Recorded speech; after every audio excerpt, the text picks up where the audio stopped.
ಎಲ್ಲರಿಗೂ ನಮಸ್ಕಾರ. ರುಚಿ ಅಡುಗೆಗೆ ಸ್ವಾಗತ. ಪಾನಿಪುರಿ ಅಂದರೆ ಯಾರಿಗೆ ಇಷ್ಟ ಇರೋದಿಲ್ಲ ಹೇಳಿ. ಅದನ್ನು ನಾವು ಹೊರ್ಗಡೆ ಹೋಗಿ ತಿನ್ನೋದಕ್ಕಿಂತ ನಮ್ಮ ಮನೆಯಲ್ಲೇ ಮಾಡ್ಕೊಂಡು ತಿಂದರೆ ಹೇಗಿರುತ್ತೆ ಅಲ್ವಾ. ಅದನ್ನು ನಾನು ಮನೆಯಲ್ಲಿ ಹೇಗೆ ಸಿಂಪಲ್ಲಾಗಿ ಮಾಡ್ಕೊಡೋದು ರುಚಿ ರುಚಿಯಾಗಿ ಅಂದ್ಬಿಟ್ಟು ತೋರಿಸ್ಕೊಡ್ತೀನಿ. ಬನ್ನಿ ಶುರು ಮಾಡೋಣ. ಹಾಗಿದ್ರೆ ಫಸ್ಟಿಗೆ ಪಾನಿಪುರಿಗೆ ಪಾನಿ ಮಾಡ್ಕೊಳ್ಳೋಣ. ಅದಕ್ಕೆ ಒಂದು ಜಾರ್ ತೊಗೊಂಡು 4 ಹಸಿಮೆಣಸಿನ್ಕಾಯಿ, 1 ಇಂಚು ಶುಂಠಿ, ಸ್ವಲ್ಪ ಪುದೀನ ಸೊಪ್ಪು, ಸ್ವಲ್ಪ ಕೊತ್ತಂಬರಿ ಸೊಪ್ಪು, ರುಚಿಗೆ ತಕ್ಕಷ್ಟು ಉಪ್ಪನ್ನ ಹಾಕ್ಕೊಂಬಿಟ್ಟು ನೀರು ಹಾಕಿ ನುಣ್ಣಗೆ ರುಬ್ಕೊಳ್ತಾ ಇದ್ದೀನಿ. ನೋಡಿ, ಈ ಥರ ರುಬ್ಕೊಳ್ಬೇಕು ನುಣ್ಣಗೆ. ಈಗ ಒಂದು ಬೌಲ್ ತೊಗೊಂಡಿದ್ದೀನಿ.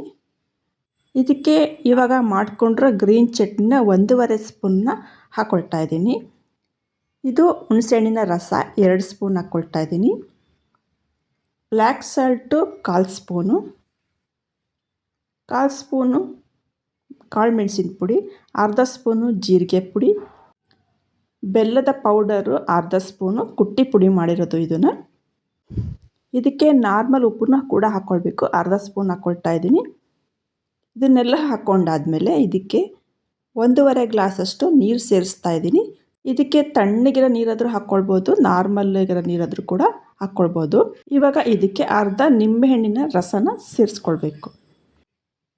ಇಷ್ಟಕ್ಕೇ ಪಾನಿನ ನಾವು ಪಾನಿಪುರಿಗೆ ಯೂಸ್ ಮಾಡ್ಬೋದು. ಆದರೆ ಇದಕ್ಕಿನ್ನೂ ರುಚಿ ಜಾಸ್ತಿ ಬೇಕು ಅಂದರೆ ರೆಡಿಮೇಡ್ ಪಾನಿಪುರಿ ಮಸಾಲಾನ ನೀವು ಯಾವ ಬ್ರ್ಯಾಂಡಿನಾದರೂ ಕೂಡ ಹಾಕ್ಕೊಳ್ಬೋದು. 1.5 ಸ್ಪೂನಷ್ಟು ಹಾಕ್ಕೊಳ್ಬೇಕಾಗತ್ತೆ. ಇದಕ್ಕೆ ನಾನು 1.5 ಸ್ಪೂನ್ ಹಾಕ್ಕೊಳ್ತಾ ಇದ್ದೀನಿ. ಸ್ವಲ್ಪ ಸಣ್ಣದಾಗಿ ಹೆಚ್ಚಿರೋ ಕೊತ್ತಂಬರಿ ಸೊಪ್ಪು ಹಾಕ್ಕೊಂಡು ಚೆನ್ನಾಗಿ ಮಿಕ್ಸ್ ಮಾಡ್ಕೊಳ್ಳೋಣ. ಇವಾಗ ಇದಕ್ಕೆ ಸ್ವಲ್ಪ ಟೇಸ್ಟ್ ನೋಡಬೇಕು. ಉಪ್ಪು, ಖಾರ, ಹುಳಿ ಏನಾದರೂ ಬೇಕಿದೆ ಇವಾಗ ಸೇರಿಸ್ಕೊಂಡು ಸರಿ ಮಾಡ್ಕೊಳ್ಬೋದು. ನಾನು ಹಾಕಿದ್ರೆ ಸರಿ ಇದೆ. ಇಷ್ಟೇ ಪ್ರಮಾಣದಲ್ಲಿ ಹಾಕಿದ್ರೆ ನಿಮಗೆ ಪಾನಿ ತುಂಬಾ ಚೆನ್ನಾಗಿ ಬರುತ್ತೆ. ಇವಾಗ ಪಾನಿ ರೆಡಿ ಇದೆ. ನೆಕ್ಸ್ಟು ಪೂರಿಗೆ ಆಲೂಗಡ್ಡೆ ಸ್ಟಫಿಂಗ್ನ ರೆಡಿ ಮಾಡ್ಕೊಳ್ಳೋಣ. ಒಂದು ಬೌಲ್ ತೊಗೊಂಡಿದ್ದೀನಿ. ಬೇಯಿಸಿರೋ ಆಲೂಗಡ್ಡೆನ ಹಾಕ್ಕೊಂಡಿದ್ದೀನಿ. ಚೆನ್ನಾಗಿ ಸ್ಮ್ಯಾಶ್ ಮಾಡ್ಕೊಳ್ಬೇಕು. ಇದನ್ನು ಚೆನ್ನಾಗಿ ಸ್ಮ್ಯಾಶ್ ಆದಮೇಲೆ ಇದಕ್ಕೆ 1/2 ಸ್ಪೂನು ಜೀರಾ ಪೌಡರು, 1/4 ಸ್ಪೂನು ಕಾಳು ಮೆಣಸಿನ ಪೌಡರು,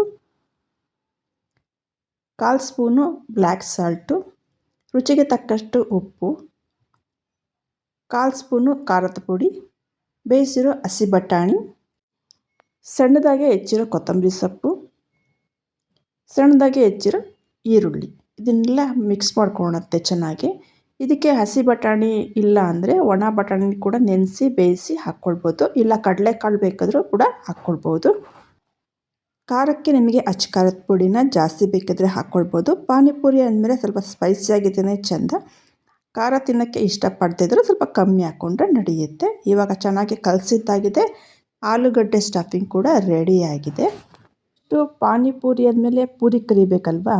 ಇದು ರೆಡಿಮೇಡ್ ಪೂರಿ ಎಲ್ಲ ಸ್ಟೋರ್ಗಳಲ್ಲೂ ಸಿಗುತ್ತೆ. ಇದನ್ನು ತಂದು ನಾನು ಕರೆದು ಇಟ್ಕೊಂಡಿದ್ದೀನಿ. ಈ ಥರ ರೌಂಡ್ಗೆ ತುಂಬಾ ಚೆನ್ನಾಗಿ ಬರುತ್ತೆ ಇದು.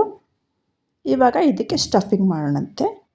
ಈ ಥರ ಒಂದೊಂದೇ ಪೂರಿ ತೊಗೊಂಬಿಟ್ಟು ಮಧ್ಯದಲ್ಲಿ ಈ ಥರ ಹೋಲ್ಸ್ ಮಾಡಿದ್ರೆ ನೆಕ್ಸ್ಟ್ ಇದಕ್ಕೆ ಸ್ಟಫಿಂಗ್ನ ತುಂಬ್ಕೊಳ್ಳೋಣಂತೆ. ಆಲೂಗಡ್ಡೆದು ಈ ಥರ ನೀಟಾಗಿ ಸ್ವಲ್ಪ ತೊಗೊಂಡು ಹಾಕ್ಕೊಳ್ಬೇಕು. ನಿಮಗೆ ಸ್ಟಫಿಂಗ್ ಜಾಸ್ತಿ ಬೇಕಾದ್ರೆ ಜಾಸ್ತಿ ಹಾಕ್ಕೊಳ್ಬೋದು. ಮೇಲ್ಗಡೆ ಇದಕ್ಕೆ ಸೇವ್ ಬೇಕಾದ್ರೂ ಕೂಡ ಹಾಕ್ಕೊಳ್ಬೋದು. ಇದೇ ಥರ ಎಲ್ಲ ಪೂರಿಗೂ ಸ್ಟಫಿಂಗ್ ಮಾಡಿ ಫಸ್ಟು ಇಟ್ಕೊಂಡ್ಬಿಟ್ರೆ ತಿನ್ನೋದಕ್ಕೆ ಚೆನ್ನಾಗಿರುತ್ತೆ. ಬೇಗ ನೋಡಿ, ಇವಾಗಲೇ ತಿನ್ನೋದಕ್ಕೆ ಆಸೆ ಆಗ್ತಾಯಿದೆ ಅಲ್ವ. ಬೇಗ ಮಾಡಿ ತಿನ್ನಬೇಕು ಅಂತ ಪಾನಿ ಹಾಕ್ಕೊಳ್ತಾ ಇದ್ದೀನಿ ನಾನು ಬೌಲಿಗೆ. ಇವಾಗ ಪಾನಿಪುರಿ ತಿನ್ನೋದಕ್ಕೆ ರೆಡಿಯಾಗಿದೆ. ತುಂಬಾ ಸಖತ್ತಾಗಿ ಬಂದಿದೆ. ಇದು ರುಚಿಯಾಗಿದೆ. ನೀವು ಮನೆಯಲ್ಲಿ ನಾನು ಹೇಳಿರ್ತೀನಿ ಟ್ರೈ ಮಾಡಿದರೆ ಸಖತ್ತಾಗಿ ಬರುತ್ತೆ ಇದು. ನಿಮಗೆ ಹೇಗನ್ನಿಸ್ತು ಈ ಸಿಂಪಲ್ಲಾಗಿರೋ ಪಾನಿಪುರಿ ರೆಸಿಪಿ? ನಿಮಗೆ ಈ ರೆಸಿಪಿ ಇಷ್ಟ ಆದರೆ ಶೇರ್ ಮಾಡಿ, ಲೈಕ್ ಮಾಡಿ, ಕಮೆಂಟ್ ಮಾಡಿ.